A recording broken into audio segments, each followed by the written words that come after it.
मनुष्य का स्वभाव है कमाना, संग्रह करना, फिर चाहे वो धन हो, नाते हो, संबंध हो या हो प्रसन्नता। परंतु क्या आपने कभी सोचा है नियति ने यह संग्रह करने की प्रकृति मनुष्य में क्यों डाली? एक बीज से पौधा पनपता है, उसके भोजन से फल संग्रहित होता है। क्यों? इसलिए ताकि वृक्ष उसे स्वयं खा सके? नहीं, बल्कि इसलिए ताकि वो भूखे जीवों में बांट सके। अब आप पूछेंगे कि इसमें वृक्ष का क्या लाभ?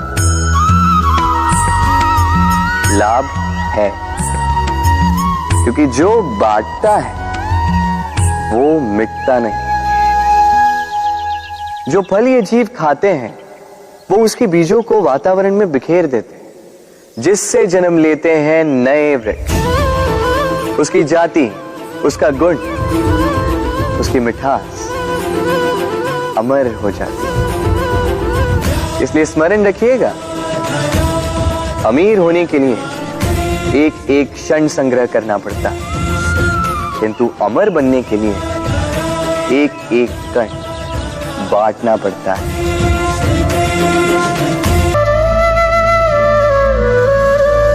कभी बरगद के वृक्ष को देखा है?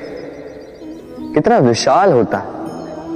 कभी कभी भय लगता है कि इन भारी डालों का बोझ ये तना सह भी पाएगा या नहीं।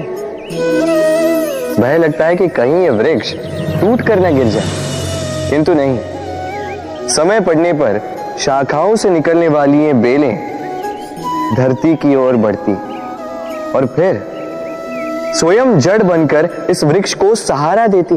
इसी प्रकार जो परोपकार करते हैं, सत्कर्म करते हैं, उन्हें स्वयं के लिए चिंतित होने की आवश्यकता ही नहीं, क्योंकि उनके कर्म ढाल बनकर उनकी रक्षा करते हैं। इसीलिए जीवन में सहारे की नहीं, कर्म की चिंता कीजिए। मनुष्य जन्म लेता है और जन्म लेते ही उसकी जीवन यात्रा प्रारंभ हो जाती। फिर वो परिश्रम करता है, संघर्ष करता है और उसे उसका फल भी मिलता है। वो अपने संसाधन स्वयं खड़े करता है और उसके जीवन में तब तक कोई भय नहीं आता जब तक वो कुछ पा न ले। एक बार उसने कुछ पा लिया, उसके पश्चात उसे खो देने का भय ये मन में जन्म लेता है। फिर वो भाग्य, ज्योतिष, प्रारब्ध इन्हें देखने पर विवश हो जाता। मैं आपसे एक प्रश्न करता हूं, आप इस संसार में जब आए क्या लेके आए थे जो आज खो दोगे? कुछ नहीं। आपके वश में आपके जीवन के केवल वो पल है जो आपके हाथ में, अन्य कुछ भी नहीं। आपके हाथ में है आपके कर्म, जो जीवन में भाग्य से निराश नहीं होते, जो असफलताओं से टूटते नहीं, वही इस जीवन में विजयी होते हैं। मुझे बताइए, जब आपके पास कुछ नहीं था तब आपने क्या किया? परिश्रम किया, संघर्ष किया और वो सब कुछ पा लिया जो आप पाना चाहते थे। तो आज सब पा लिया है तो भय किस लिए? क्या ये संसाधन आपको परिश्रम करने से रोकते हैं?